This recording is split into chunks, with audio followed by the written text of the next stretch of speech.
I could just show you a quick tutorial on how to call one Zenphi flow from another. It's really pretty simple.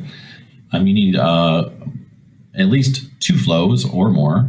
So this one we're going to show 2. So our parent flow in this example, the trigger of my flow is going to be a Google form. So it's a Google form that I created with just a couple questions on it, and I made a response form. You can just click that on the response tab when you create a Google form, and it will automatically generate a Google Sheet. Okay, so and then the next thing I have that you're going to need is a if condition. Wherever in your workflow that you're wanting to call the other flow, that's where you would put this. The if condition needs to be configured. You configure it by clicking here. Remember, or one thing to note is an if condition is always when you configure it, it's always configured for the true branch. So we need to configure this for the where it's gonna equal or be true. So I'm going to say when owner not owner, and I got that from my Google form here, is equal to, you have several options to select from, is equal to owner, then it would go down the true path. If not, it will go down the false path. One thing I use in my if conditions is this kind of schematic here. So when I go back into the workflow, I can tell which side is which. So we are going to select not owner, so it will go down the false path.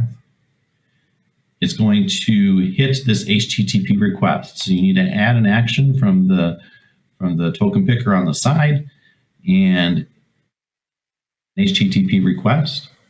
And we're going to leave this right here. And then now you need to create your second workflow because you need information from the other workflow, from the child workflow for this. So let's hop over here. Your child workflow is going to start with an API trigger. It says HTTP trigger or a little API in the icon there. And then you're going to go in to grab some information from this trigger.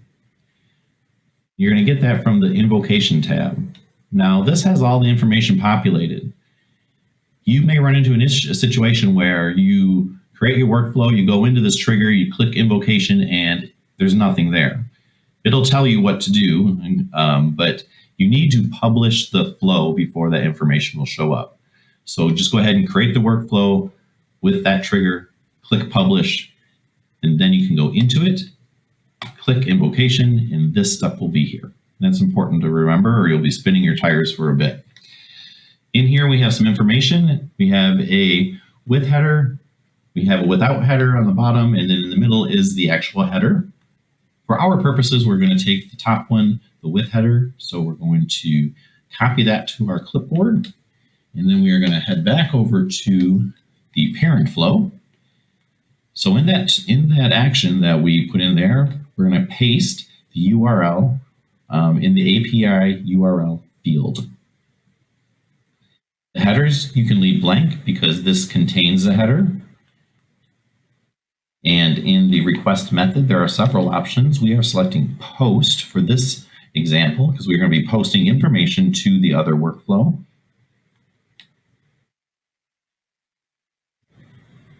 And then down here in the request body, you need to fill in anything that's starred here, right? So this one's text, and we are using the content type of application/JSON. So I went ahead and put that in there. And then there's a little bit of JSON code here.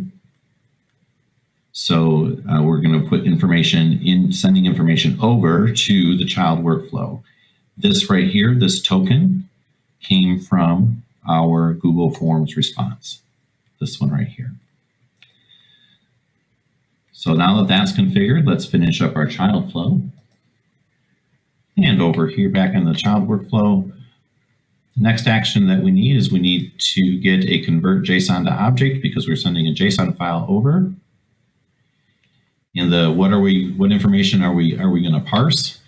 It's going to be that HTTP body from the first one that we did. So in this trigger, we're going to use the HTTP body.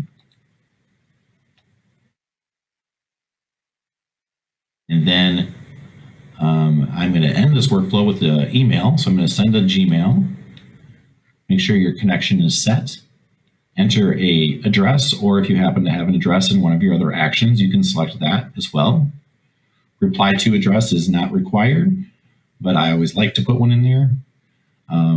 Subject, type in your subject or select a subject from your token picker. Format will default to rich text. And then you can type anything you want in there.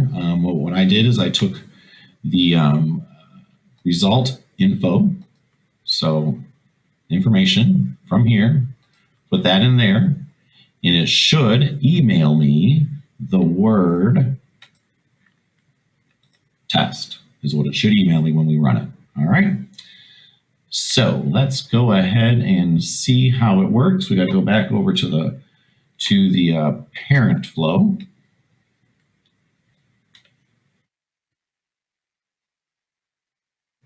This is what it should email me right here, test. So let's see how it works. Save it. I'm just going to do a test run. For my last one, it runs really fast because there's hardly any actions in here. We'll see it run. And it ran, so we will go over to our Gmail and see if it showed up. And as you can see in my Gmail right here, it did send an email. It said with the title of flow test, which is what we put in there, and with the word test.